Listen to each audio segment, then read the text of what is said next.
Assalamualaikum warahmatullahi wabarakatuh. Hayu urang ngalajengkeun deui hanca deresan urang sadayana kitab matan Fathul Majid halaman 43. Bismillahirrahmanirrahim. Qala al-muallifu rahimahullahu ta'ala wa nafa'ana bi ulumihi fid dharaini amin ya Allah ya rabbal alamin. Bismillahirrahmanirrahim. Sifatu salisatu ari sifat nomor katilu al-wajibatu anu wajib lahum ka para rasul alaihi meta moga tetep ka para rasul salatu wari rahmat wassalamu sareng kasalamatan tabliguma eta ngadugikeun perkara umiru anu diparenta itu rasul bitabligihi kana ngadugikeun emak lil khalqi ka makhluk minal ahkami nyatana pirang-pirang hukum ma'nahu ari manana tablig annalladzi eta sayaktosna anu auhahu ngawahyukeun ladi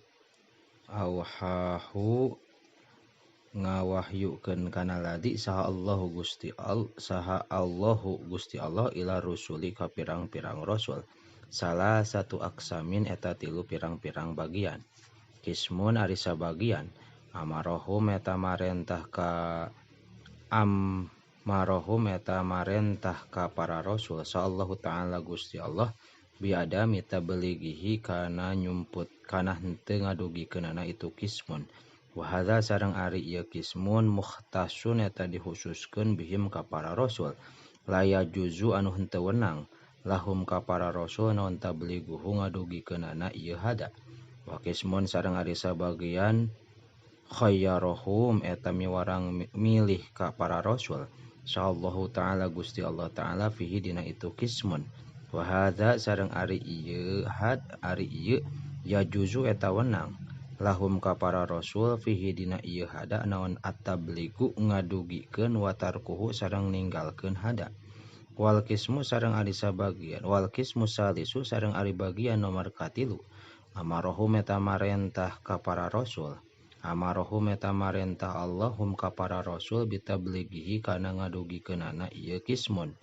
wa hadal kismu sareng ari ieu bagian qad balaguhu eta nyata ngadugikeun rasul kana hada lil khalqi ka makhluk walam yaktumu sareng henteu nyumputkeun itu rasul minhu tina ti makhluk ti khalqi syai'an kana hiji perkara wa dalilu sareng ari dalil ala subuti tablighi kana tetepna sifat tabligh lahum di para rasul alaihi meta muga tetep ka para rasul as-shalatu wari rahmat wassalamu sareng kasalamatan antakula eta yen ngucapkeun anjeun idalam yablugu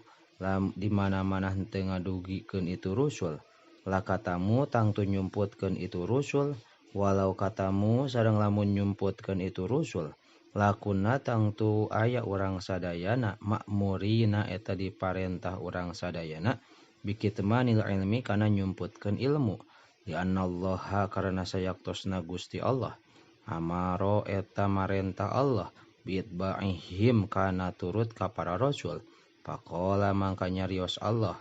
fi haqqin nabiyina di hakna nabi urang sadayana alaihi eta muga tetep ka nabi as-shalatu wari rahmat wassalamu sareng kasalamatan wattaba'uhu la'allakum tahtadun wattaba'uhu sareng kudu turut aranjeun kabeh ka nabi la'allakum supaya aya aranjeun kabeh teh tahtaduna eta anu meunang pituduh kabeh wala yasihu sareng teu sah naon anu maro yen diparentah urang sadayana bikitmanil ilmi kana nyumputkeun ilmu li annaka timal ilmi karena sayaktosna jalma anu nyumputkeun ilmu mal'unun eta dilaknat wa athimun sareng berdosa wallahu ta'ala sareng ari Allah ta'ala la ya'muru eta henteu marentah Allah bil fahsya'i kana dina kagorengan pabautala mangka batal naon ma perkara ada anu ngadatangkeun ieu ma ilaihi kana itu batil wahwa sareng ari ieu ma kitmanuhum eta nyumputkeunana rasul wa sabata sareng tetep naon naqiduhu lalawanan itu kitman wahwa sareng ari ieu nakid al matlubu eta anu disuprih